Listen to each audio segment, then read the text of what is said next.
सुमन अपने मायके से कुछ दिन बिताकर ससुराल आती है। आ गई महारानी, आराम फरमा के। अरे तेरी माँ ने कुछ दिया भी है या यूं ही खाली हाथ भेज दिया? माँ ने तो बहुत कहा था माँ जी, मैं ही कुछ लेकर नहीं आई। क्यों? माँ जी, अब कैसी बातें कर रही हैं?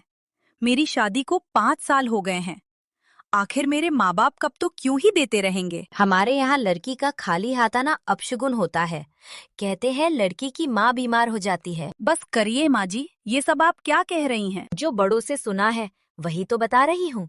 चुपचाप अपनी माँ से 5,000 मंगवा ले, नहीं तो अच्छा नहीं होगा। सुमन अपनी माँ से अपनी सास की बैंक अकाउंट में 5,000 डलवा देती है। अरे सुन, कल दिवाली है, अपनी माँ से मिठाई के लिए 1,000 रुपया मंगवा ले। अब क्या त्योहार पर तेरे घर से मिठाई भी नहीं आएगी? अरे सुन, कल मेरा जन्मदिन है। अरे सुन, अपने घर से 1,000 रुपए मंगवा ले, मुझे झुमके मंगवाना है।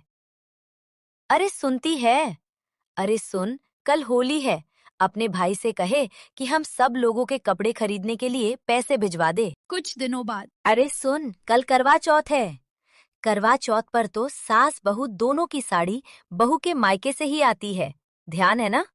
अपनी माँ से कह दे रुपए 2,000 भिजवा दे। माँ जी ऐसे रोज रोज, माँ जी ऐसे रोज रोज। अरे हाँ भाई, अब रीति रिवाज है तो मैं क्या करूं, तभी तो 2,000 ही मांग रही हूँ।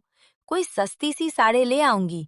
वही तेरा करवा चौथ तभी सफल होगा जब तेरे मायके से पैसे आएंगे। सुमन रोती हुई वहाँ से चली जाती है। रमा आए दिन ऐसे कोई ना कोई बहाना बनाकर नेहा के माँ बाप से पैसे मंगवाती रहती है। देखो राहुल, आज फिर माँ जी ने मेरे घर से पैसे मंगवाए। कुछ जरूरी रिवाज होगा, तभी माँ जी ने मंगवाए हो। राहुल अभी, अरे ऐसे रीति रिवाज किस काम के कि लड़की के माँ बाप अपनी बेटी भी दे और जिंदगी भर कोई कर्जा भी चुकाते रहे। देखो सुमन, तुम जानो और माँ जाने, मुझे बीच में मत लाओ। मुझे ही कुछ करना पड़ेगा।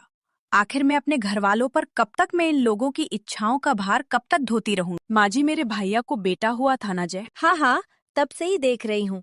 तेरी माँ को बड़ा घमंडा गया है। उफो, वो सब छोड़िए। माँ जी, 2 दिन बाद जय का पहला जन्मदिन है। अच्छा, तो हमारे लिए क्या क्या तोहफे आएंगे? हे भगवान, नहीं माँ जी, मेरे मायके में प्रथा है, बच्चे के पहले जन्मदिन पर बुआ सोने का झूला लाती है। सोने का झूला? अरे तेरा दिमाग तो ठीक है। अरे एक सोने का झूला खरीदने में तेरे सारे गहने बिक जाएंगे। वो तो है माँ जी, पर वो झूला बुआ की सास की तरफ से होता है। भाई तेरा, भतीजा तेरा, झूला मैं क्यों दूं? ये कहकर उस्मान जोर जोर से रोने का नाटक करती है। ओ माँ जी, मेरी प्यारी माँ जी। क्या पागल हो गई है? मुझे भरी जवानी में मरवाना चाहती है। नहीं माँ जी, तभी तो कह रही हूँ, आप एक सोने का झूला दे ही दीजिए। जान बची तो लाखों पाए। यहाँ तो जान बचाने के लिए लाखों गंवाने पड़ रहे हैं। सोच लीजिए माँ जी, आपका मन ना हो तो रहने दीजिए, मैं दिल पर पत्थर रख की सोच लूंगी।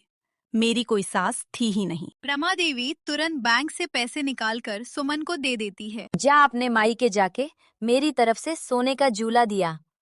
अभी तो मेरे बाल पूरी तरह सफेद भी नहीं हुए और तुम मुझे मारने पर तुली हुई हो। आप भी ना माँ जी, क्या क्या कहती रहती हैं। ठीक है, मैं आज ही चली जाती हूँ। अरे सुमन, तुम कहाँ जाने की तैयारी कर रही हो? और ये माँ क्यों रो रही है? आज उनका बैंक अकाउंट खाली जो हो गया है। मतलब दद्देरी की। जाने दो भाई, तुम जानो तुम्हारी सास जाने। सब रीति रिवाजों का चक्कर है। अरे छोड़िए जी, ये तो मेरे और माँ जी के बीच की बात। ये लो माँ, मेरी तरफ से जय के लिए कुछ पैसे, आप जो ठीक समझे ले लीजिएगा। अरे नहीं नहीं बेटा, इतने सारे पैसे हम तुझसे नहीं ले सकते। क्यों माँ, आप तो हमेशा देती हैं, मुझे तो पहली बार मौका मिला है। नहीं नहीं बेटा, लड़कियों से बस। माँ, आज तक तो तुमने मुझ में और भाइया में फर्क नहीं किया, फिर आज क्यों? रख लो माँ, ये तुम्हारे ही दिए हुए पैसे हैं। तभी सुमन का फोन बजता है। सुमन बेटी, इस बार अपने मायके से कुछ मत लाना। अब तुम्हारी शादी को इतने साल हो गए हैं, अब ये सब चक्कर छोड़ो। अरे पर माँ जी अफशगुन। अरे गोली मार ये शगुन अफशगुन को।